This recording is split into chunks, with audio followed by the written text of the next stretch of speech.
Hi, it's Paul Sakis, Good News Broadcast, speaking to Dr. Bernie Unrau. Hi, Doctor. How are you? Very good. Thanks, Paul. Thanks for having me. I'm excited to get a chance to speak with you because you've written. Now, usually a doctor is that because it's a DR, but what kind of a doctor are you? Doctor of Dental Science or Doctor of Dental Surgery. Although there's a lot of overlap with medicine now and where my curiosity took me. Yeah, because the tongue is very important. And that's in the mouth, right? True. Can you tell a lot of things from the tongue?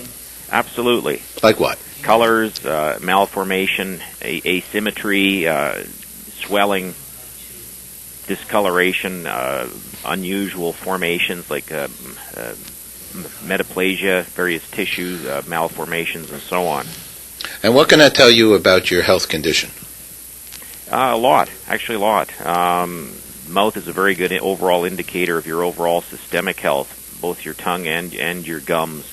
Can tell you if you're malnutritioned, various vitamin deficiencies, vitamin C, etc., and the discoloration of the tissue, or if you are exhibiting overall systemic cancer, for example.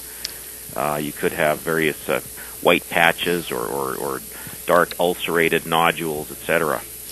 So I sense like you're like a Sherlock Holmes of the mouth. So when not only the mouth, but probably everything right now. So, because you write books that are also now. Okay, so now we know that you know what you're doing with regard to the DDS, right? Mm-hmm. Has written 26 science fiction books and plans on many more. Okay, because you're a happy guy and you like doing what you're doing. Exactly. Instead of filling out 25 patient charts a day, now I can actually fill 25 blank pages with some sort of creativity, God-given creativity. When God-given, does that mean like when you were like a little boy, you were writing and you liked it? Do you recollect? No, I think God struck me in the forehead, perhaps through divine intervention. It was about 20 years ago that I actually stumbled across a 4-minute video by Robin Cook, another prolific physician, and how he began to write in his residency each summer in about 6 weeks. And just that 4-minute video, I said, by God, I can do that. Okay, and so I said, by God, you said, by God, I can do that, and you did that. And what did you do the first time you did it? Well, the first time was actually dismal. It was a dismal encyclopedic attempt, but not to be dissuaded, because Cook, too, wrote his first book, Year of the Intern. It was also dead on arrival, but what he did is he dissected 100 bestsellers to see what made them tick and the characters and so on. So he rewrote his book to become a blockbuster called Coma. In my case, too, I took my very first book, Terra Vista, rewrote it, and also, I don't know where I found the time to dissect 100 bestsellers during the medical curriculum, but I did. I don't think I slept for a few years. And then I rewrote that as Deadly Implant. And so each year, some incident, whether it was something a patient said, something I read, something inspired me deeply. So I delved into the issue with a lot of fervor and passion, and then set aside about 6 weeks each summer and just let the action go where it will. It says here, a dentist gumshoe. I never heard this word. Is this right? Am I reading this right? Gumshoe. Yeah, it's sort of the old gumshoe detective. I didn't never know. I grew up in the shoe business. You grew up in the gum business. You put us two together. What is a gumshoe? I don't know. It's not a term I was familiar with either, but apparently some people in the movie industry said, well, that was sort of the classic character, the Dick Tracy, the Sherlock Holmes, the old gumshoe detective. Oh, you know what? He's probably like, you're like biting down, you're getting into it. Part Sherlock Holmes and part a clumsy James Bond who solves crimes and fights villains. Villaindentists? Is that right? Possibly villaindentists, sure. I mean, there's always the evil genius who may use any great technology, and I mean, there's a good and bad and ugly with every new scientific development. Okay, so within these 26 books, science fiction, you have some villaindentists? Occasionally, sure. There was one book, actually, it was the book, the firm actually inspired my book, The Board. So I have this bad bunch of dentists who are trying to get rid of the main protagonist in the series, Dr. Gum. Uh-huh. And Dr. Gum was actually maybe my alter ego and also a nickname I acquired many years ago, because I guess in this few God-given talents, I also had a couple surgical patents, which went around the globe. It was a very inexpensive training model, so I helped train a lot of colleagues to become better dentists, better surgeons. And one day someone said, hey, it's Dr. Gum. Mm-hmm. That's where the name came from. Okay. And so, well, what's your latest book right now? Well, I'm actually working on number 27. I've got a terrible, harrowing idea for book number 27, but I won't go into any detail yet. I never do until I decide to write it and then cocoon myself for 6 weeks. So don't tell me. No, I'll write it before you get it done. I'm telling you, don't let me know, because as soon as we get off the phone by Monday, it'll be submitted, and I'll be in a mental institution. All right. So, how long does it take you to write a book? Well, it's about 6 weeks.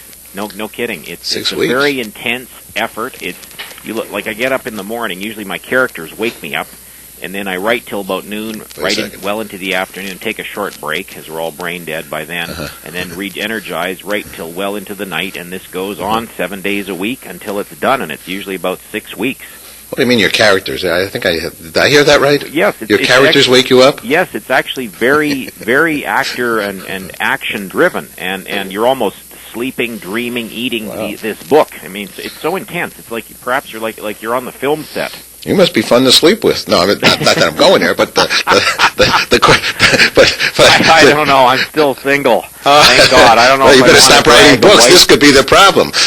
Yeah, I don't know if I want to drag a wife or a significant other through this hell each summer. I think I should just cocoon myself for 6 weeks and say, goodbye, dear. I'll be back in 2 months. So, like, when you get up, and I mean, your characters now, are you in character with your characters? Are you can you relate to these characters? Well, that's the whole point. You almost visualize somebody, and this is what a lot of people have asked. They said, well, who do you see as your characters? And I sort of visualize, maybe a movie star or a certain character that sort of fits think of the chemistries, the interaction between the characters. Sure. And Dr. Gum, who knows? Maybe a Ben Affleck, maybe a Dustin Hoffman. I don't know, maybe a Richard Gere. Okay. All right. Have any of them become movies? There's a few in possible discussions, and there's a few that have been submitted. Like, for example, God Almighty was sort of in the old what's his name? You wrote that movie with Jim Carrey? The George Burns, the Jim Carrey series. I mean George Burns. Bruce Almighty. No, this was sort of the next one. I said, well, it's been a while since we've seen one of these movies, so I wrote one, God Almighty, and in this one, Oprah is God. Oprah is God. This one is you don't have to wake up for. This is a truism. Sure. And in another one, I actually delved into there was this constant question plaguing me, like, did Bugs Bunny ever get to Pismo Beach? And I finally had to answer that question. So in this one, Dr. Gum digs up Bugs Bunny one summer in Pismo Beach, and Bugs, of course, invites him to this big gala dinner at the Hearst Castle up the road, and all these aging cartoon characters and movie stars are there, and suddenly, before the dinner starts, one of the cartoon characters is found dead floating in the pool, so it becomes like a murder mystery dinner theater. And then as I wrote it, I thought, well, hey, this could be a great sequel to Who Framed Roger Rabbit. So these are the two deviations into comedy. Comedy is it's very difficult to write. So I took a radical departure from all the very harrowing, shocking, science gone awry, the natural, unnatural disasters, and some of the other pursuits of Dr. Gum. But I think he's versatile. I think he can go anywhere. Are your friends and family surprised about this new side of you? Very. They're shocked. Are they afraid to come? They didn't believe it. I mean, nobody believed me. They called me delusional and whatnot. They didn't believe me. And it wasn't until about, this year that I've actually had all 26 books released. I mean, that is unusual, too. What do you mean you have all 20? Like the best of, Bernie? I don't know, or the worst of. That must be like the anthology. What do you mean? You put them all together? Yeah, they were actually all just released. Like, I had all. What do you mean all just released? Well, I had a mountain of manuscripts sitting there. Like, I had no idea how to publish this over the years. I just basically collected a huge manuscript every summer. And they were sitting there, and I thought, good Lord, I'm going to have a stroke or a heart attack, and then nobody will know what to do with them. Family, friends, colleagues, no one will know how to publish this. So you never published one until this year? No. Except, I think there was one. I think Detonator, with another publisher, but I said at this rate it'll take me 26 years to get them out. So I spent 3 years now rewriting about 1.5 million words, 8,000 pages, about 330 some pages a book.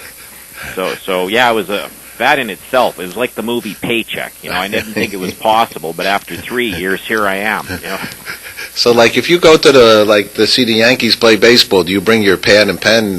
You're like working in between the innings. Absolutely, or even between pitches, I guess. Yeah. And you never know. I mean, if something strikes me, and it really has to be an odd or something very revelatory. Like someone once said, "What's submarine slide?" I read that somewhere in a U.S. geological report. And I'm surprised there hasn't been a documentary or a film made, like Twister or something. Yeah, right. But it's a phenomenon that's going to happen apparently within the next 50 years, sort of to coincide with the big one, the big earthquake on the east or west coast. And it's a horrific event that could affect 35 to 45 million people in the Caribbean. So I thought, why shouldn't there be, why hasn't there been a movie made? So a lot of the books address, very pressing issues, or Meltdown, for example, global warming, in a very shocking book that ends almost like the day after tomorrow. Are you still doing dental work? Well, actually, yeah. Well, not very much now, but I usually did basic dentistry and advanced dentistry for 10 months of the year.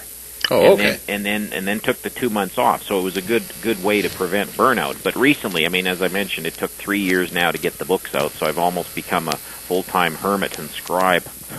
All right. Well, I think this is quite cool. And best of luck and congratulations for actually, doing your passion and sticking with it. Yeah. And now getting the benefit of sharing it with everyone. Absolutely. That's the whole idea. I'd like to entertain and educate and inspire millions of others and put millions of more smiles on people's faces than I ever could in dentistry. And I've got so many sequels planned, like sequels, prequels. I sense this whole quirky universe evolving here. I feel by Monday you're going to have 3 more published. All right. Bernie, it's a pleasure speaking with you. Where are you in New York area? I'd like to come down to the Big Apple, yeah, and maybe do a big book signing down there. But for the time being, I'm looking for a warm weather retreat. I'm still up here in the cold extremes. Are you Canadian? Of Canada. You're a Canadian? Originally, yes. I'm Canadian by birth, but I'm actually mostly American-inspired and trained. Oh, all righty, good. So where are you, way up in Canada staying right now? Yeah, up in Calgary, over in the Stampede City. There you go, way over there. Well, you're a real snowbird. You're supposed to go down to Miami and go to Fort Lauderdale. Absolutely. And or Arizona. A great book on Florida. It was called Alligator Alley. What a shocker. Is that right? Yeah. Alligator eat anybody? Pardon me? Did the alligator eat anybody?